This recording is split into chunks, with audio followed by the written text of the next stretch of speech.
livre, c'est de conscientiser l'Afrique, surtout l'élite africaine et sénégalaise aussi, sur les questions d'envergure internationale, qui est la question de la souveraineté monétaire. Pourquoi? Parce qu'il n'y a aucun pays qui s'est développé avec une monnaie qu'il ne contrôle pas.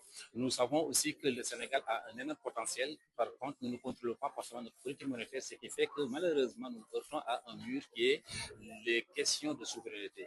La souveraineté monétaire va endosser d'autres formes de souveraineté, comme la souveraineté économique, la souveraineté énergétique, ainsi que d'autres sortes de souveraineté. Maintenant, l'objectif du livre, c'est de mettre en place ou de réveiller les consciences sur des bases ou des fondamentaux sur lesquels il faudrait travailler avant de lancer la question de la souveraineté. La question de l'endettement du Sénégal, où est-ce que nous en sommes? La question de la discipline budgétaire, le déficit budgétaire, où est-ce que nous en sommes?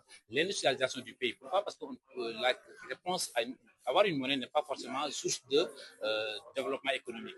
Par contre, il faudrait qu'on travaille les préalables avant de se lancer dans cette question de monnaie. D'autant plus que présentement, la CEDEAO remet en place le projet d'éco pour 2027. Moi, je dirais attention, travaillons d'abord sur les fondamentaux, essayons d'être prêts d'abord avant de se lancer dans toute question monétaire, parce que c'est une nécessité et même si je dirais c'est une obligation, parce que nous sommes dans un monde avec une turbulence géopolitique qui est extrêmement secouée. Donc chaque pays ou chaque continent ou chaque bloc économique doit savoir s'affirmer pour pouvoir survivre dans un monde turbulent.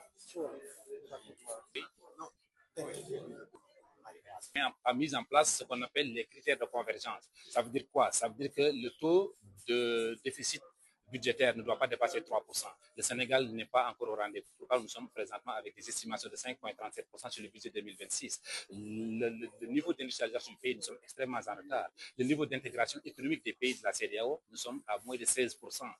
La question de l'endettement à 70%, nous en sommes à plus de 119% de l'endettement. Ça veut dire que sur les critères de convergence, le Sénégal ne les remplit pas. Et dans la zone CEDEAO, d'ailleurs, si je ne me trompe pas, c'est seul le Togo qui est le pays qui les remplit. Ça veut dire que présentement, la réalité, c'est que nous ne sommes pas forcément prêts. Et l'autre problème auquel nous faisons face, c'est que nous sommes dans une zone économique qui est faiblement intégrée.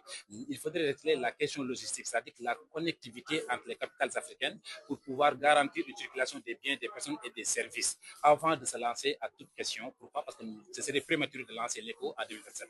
Nous savons effectivement que l'ECO est un projet qui date de plusieurs décennies et que c'est mis en place. Par contre, soyons prêts d'abord avant de ça. C'est pourquoi? Parce que si c'est une réussite, le bénéfice se sentira partout. Par contre, si c'est un échec, malheureusement, il faudra des décennies pour pouvoir résoudre le problème. Quels seraient les avantages? Les avantages seraient déjà, d'avoir une certaine souveraineté, un contrôle de sa politique monétaire, ça c'est la première chose. Mais deuxièmement aussi, ça facilitera l'intégration économique entre les pays. Mais comme je disais toujours, le fait d'avoir une monnaie n'est pas forcément une garantie d'un développement économique. Il faudrait qu'on s'attaque à l'industrialisation de l'Afrique d'abord, parce qu'il faudrait avoir une base productive pour pouvoir soutenir le panier des devises à travers la balance des paiements et la balance commerciale. Il faudrait aussi qu'on s'attaque à la question énergétique. Pourquoi? Parce que si la question énergétique n'est pas résolue, nous n'aurons pas forcément une compétitivité industrielle pour pouvoir ne serait-ce que concurrencer à l'étranger les grandes multinationales. Vous êtes financier, mais